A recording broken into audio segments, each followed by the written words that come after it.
My colleague Chris Cuomo in New York here. It's just a fascinating, very provocative interview. You really pushed Dennis Rodman on so many different ways. He was extremely animated and angry when you pushed him on the whole Kenneth Bay question. Do you think he got it? Do you think he really understood what this was about, the controversy over Bay, or is he just parroting what he's heard from the North Korean regime? I don't know, Suzanne. That's a good question. I'm not really sure it matters. For me, Dennis Rodman is only relevant in as much as, for whatever weird, bizarre, unknown reason, he seems to have the ear of the ruler of North Korea in a way that no other branch of the United States diplomatic corps does. And as disappointing and scary as that is, it also makes him relevant and allows him to be a window into what does matter, and that is obviously the American Kenneth Bay and the concerns of his family, the human rights abuses that we all know about and cover, and you do so well, the nuclear option threats that come out of that country. That's what matters. And yes, Rodman will drive the energy of the discussion, but it's good to get those issues the attention that they deserve, even if it comes at the price of Dennis going all Clubber Lang on me there.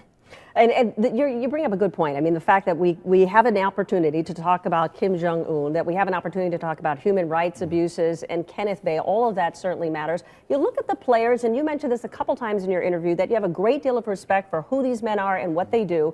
I couldn't help but thinking, looking at their expressions, the thought bubbles and clouds that would be above them during this exchange, what was going on through their minds? When you see this interview, when you play it back, when you see it, what do you make of those men?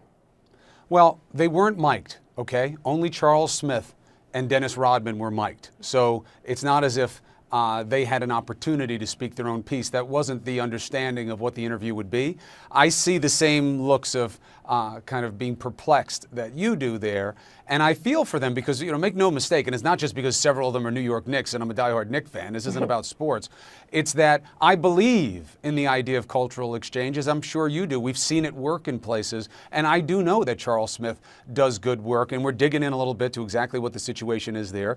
But it can't be as simple as that, because this game has been spun or made, legitimately or illegitimately, into a birthday present for the ruler. And once you do that, you divorce it from the significance ordinarily of just exposing people to things, and you legitimize and reward a man who many believe doesn't deserve it. So while I feel for them and I tried to distinguish Charles Smith and the others from Dennis Rodman, they made their own choices to go there. I don't know what the arrangement is there. We're looking into it. But look, and the NBA commissioner, David Stern, he said in his own words, there are many ways that basketball can work to help situations. This is not one of them.